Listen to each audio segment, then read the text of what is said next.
کسی نے کہا کہ بابا آدم سے غلطی ہوئی ہم سے ہوگی تو کیا بڑی بات ہے۔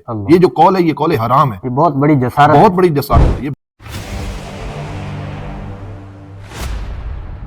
انبیاء کرام علیہ السلام کے حوالے سے عوام کے اندر بہت زیادہ ایسی باتیں پائی جاتی ہیں جن کے اوپر گفتگو کرنا انتہائی ضروری ہے۔ بالخصوص حضرت سیدنا آدم علیہ نبینا علیہ السلام، آپ کے حوالے سے جملہ یہ بول دیا جاتا ہے کہ آدم سے خطا ہوئی تو ہم سے ہو گئی تو کیا ہو گیا، معاذ اللہ۔ اور اسی طرح حضرت نوح علیہ السلام کے بیٹے کے حوالے سے کہہ دیتے ہیں لوگ ان کا بگڑ گیا ہمارا بگڑ گیا تو کوئی نئی بات۔ اسی طرح حضرت ایوب علیہ السلام کو جو بیماری ہوئی اس حوالے سے یہ بات، اور ساتھ ہی یہ بھی ارشاد فرماتے انبیاء کرام علیہ السلام کی جو تعداد ہے اس کو مختص کرنا اس حوالے سے، اور اس کے ساتھ جو انبیاء کرام علیہ السلام اور نفوس قدسیہ مبارک ہستیوں پر اس دور کے اندر جو فلمیں وغیرہ بن رہی ہیں، سیریز بن رہی ہیں، تو اس حوالے سے وضاحت فرما دیجئے، ان سارے سوالات کے جواب ارشاد فرما دیجئے کہ کیا ایسا کرنا جائز ہے؟ بسم اللہ الرحمن الرحیم۔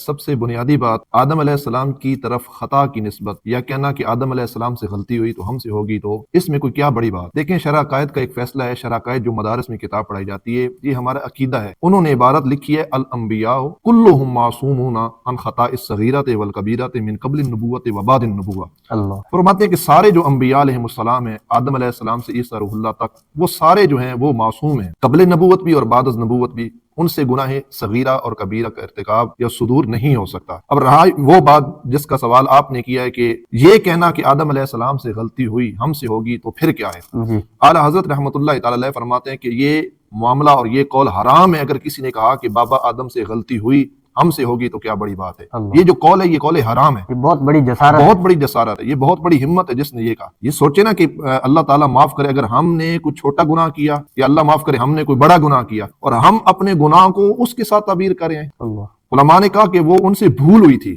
یا خطا اجتہادی ہوئی تھی، تو بہرحال ہم اپنی غلطیوں کو ان کی طرف منسوب کرنا تو دور سوچ بھی نہیں سکتے کیونکہ وہ معصوم ہیں۔ اور یہاں پر محدثین نے جو بات لکھی ہے وہ کہتے ہیں انبیاء جو ہیں وہ اقوال و افعال کے اندر اور اسی طرح عبادات و عادات کے اندر، معاملات و مقامات، اخلاق و احوال کے اندر اللہ کریم جل وعلا اپنی قدرت کاملہ سے ان کو مداخلت نفس و شیطان اور خطا سے محفوظ رکھتا ہے۔ اچھا، اب رہ گیا وہ دوسری بات جو عوام کے اندر ایک بات مشہور ہے کہ نوح علیہ السلام کا جو بیٹا ہے اگر وہ راہ راست سے بھٹک گیا، اگر ہماری اولاد راہ راست سے بھٹک گئی تو پھر کیا بڑی بات ہے؟ جی، تو یہاں پہ یہ بات یاد رکھیے گا کہ جو انبیاء علیہ السلام ہوتے ہیں، چاہے وہ نوح علیہ السلام ہو یا ہمارے نبی ہو یا اللہ رب العزت کا کوئی بھی نبی ہو، نبیوں کا کام ہوتا ہے صرف راہ دکھانا، ہدایت عطا فرمانا، یہ اللہ کریم جل وعلا کی ذمہ داری ہے، یہ اس کا کام ہے۔ جی، صرف یہ ہے کہ ہمارا کام ہے راہ دکھانا۔ اب جس بندے نے یہ بات کہی اس سے یہ پوچھا جائے کہ نوح علیہ السلام نے بیٹے سے نہیں کہا تھا یا بنی ارکب معنا؟ اسی طرح الفاظ قرآن کے یا بنی ارکب معنا، اے میرا بیٹا ہمارے ساتھ سوار ہو جائیے، اسی کے اندر آپ کی بھلائی ہے۔ اگر ہماری اولاد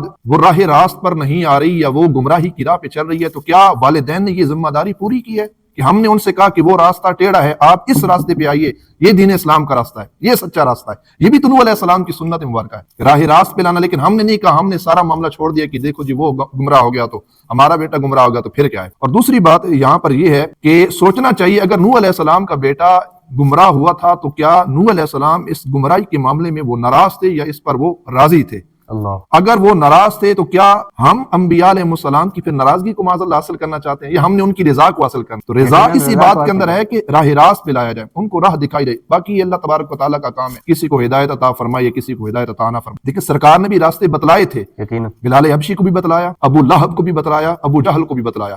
اب یہ ان کی اپنی مرضی کی بات ہے کہ وہ راستوں پہ چلیں یا راستوں کو چھوڑ دیں۔ تو ہر شخص جس نے حضور علیہ السلام کا کلمہ پڑھا ہے اس کی ذمہ داری ہے کہ وہ راستہ کم از کم متعین ضرور کرے اور اپنی اولاد سے کہے کہ یہ انبیاء کا راستہ ہے۔ کنتم خیر امۃ اخرجت للناس تأمرون بالمعروف وتنہون عن المنکر، یہ ڈیوٹی پوری کرے، یہ ڈپٹی پوری کرے۔ اور رہی بات ہے کہ ایوب علیہ السلام کی جانب جو ایک نسبت کی جاتی ہے، بیماری آئی، پھر معاذ اللہ ان کی جسم میں جراثیم، پھر ہم نے یہاں تک پڑھا اللہ کریم جل وعلا 100 دفعہ معاف فرمائے کہ ان کے جسم میں اقدس سے کیڑے نکلتے تھے، ایوب علیہ السلام ان کیڑوں کو پکڑتے پھر اس زخم پہ رکھتے اور آپ فرماتے کہ یہ جراثیم جو ہیں یہ تمہاری غذا ہے۔ اس طرح کی باتیں کسی کتاب کے اندر موجود نہیں ہیں۔ ہر وہ سنی سنائی باتیں، ہر وہ شے جس سے لوگ گھن کھائیں، نفرت کریں، ان چیزوں کی نسبت انبیاء علیہ السلام کی جانب کرنا، چاہے وہ ایوب علیہ السلام ہو یا اللہ تبارک تعالیٰ کا کوئی بھی نبی ہو، یہ کرنا ٹھیک نہیں ہے۔ تو ایسی کسی کتاب کے اندر کوئی صراحت موجود نہیں ہے، یہ بس عوام کی باتیں اور ایسی باتوں سے ان کو تائب ہونا چاہیے۔ رہی بات کہ جو انبیاء علیہ السلام کی تعداد ہے، مختلف روایات ہیں، یہ مختص نہیں ہے کہ اللہ کریم جل وعلا کے جو پیغمبر ہیں وہ 1,24,000 ہی ہیں۔ علماء محدثین کہتے ہیں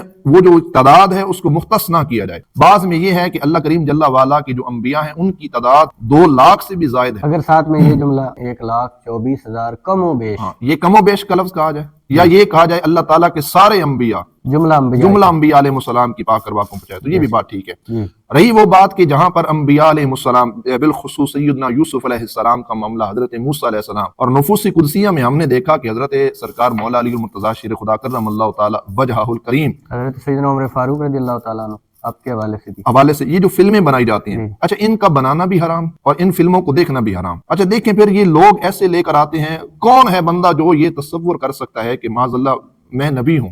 مقام نبوت بہت بلند ہے، تو مقام نبوت کے قدموں کے ساتھ لگنے والی مٹی بھی ہم سے افضل ہے، اور ایک عام سے بندہ، اور پھر آپ نے دیکھا ہوگا فلموں کے اندر کچھ ایسے لوگ بھی ہیں جو فاسق و فاجر ہیں شرعی طور پہ، جن کی داڑھی موجود نہیں ہے، اور نسبت ہم نے کی کہ یہ یوسف علیہ السلام۔ کیا ہم سوچ سکتے ہیں کہ جو ان کا مقام اور مرتبہ ہے ان کی مثل ہم بن جائیں؟ ہمارا یہ گندا ناقص وجود کہ ہم یوسف کا روپ دھار کر لوگوں کے اندر یہ بات مشہور کریں کہ جی ہم فلم بنا رہے، میں یوسف ہوں، جی میں موسیٰ، اس طرح کی جو فلمیں بنانا یہ حرام ہے۔ اور پھر رہی بات مولا علی المرتضیٰ شیر خدا کرم اللہ تعالیٰ وجہ الکریم کے والے سے، افسوس اس بات پر ہوتا ہے کہ پہلے یہ کام کافر اور عیسائی لوگ کیا کرتے تھے، اب مسلمان لوگ یہ کام کرنا انہوں نے شروع کر دیا۔ بظاہر کلمہ رسول اللہ کا پڑھا، لیکن دیکھیں ایک فاسق اور فاجر شخص کو آپ نے مولا علی بنا دیا، اور اس نے فلم کے اندر وہ روپ دھارا کہ یہ مولا علی المرتضیٰ ہیں۔ اب آپ کیا خیال کر سکتے ہیں، سوچ سکتے ہیں کہ اگر ہماری بہن، بھائی، بہن یا بیٹی یا ماں کے حوالے سے کوئی بندہ کہے کہ میں اس کا شوہر ہوں، ہماری غیرت گوارا کرے گی؟ اب جس نے روپ دھارا کہ یہ مولا علی المرتضیٰ ہیں تو سوچنا چاہیے کہ وہ سیدہ خاتون جنت فاطمہ الزہرا کے پھر کیا لگیں گے، وہ رسول اللہ علیہ السلام کی کیا لگیں؟ تو ہماری غیرت جب گوارا نہیں کرتی تو وہ تو پاک ہستی ہے، لہٰذا ایسے نفوس قدسیہ پر فلمیں بنانا حرام ہے،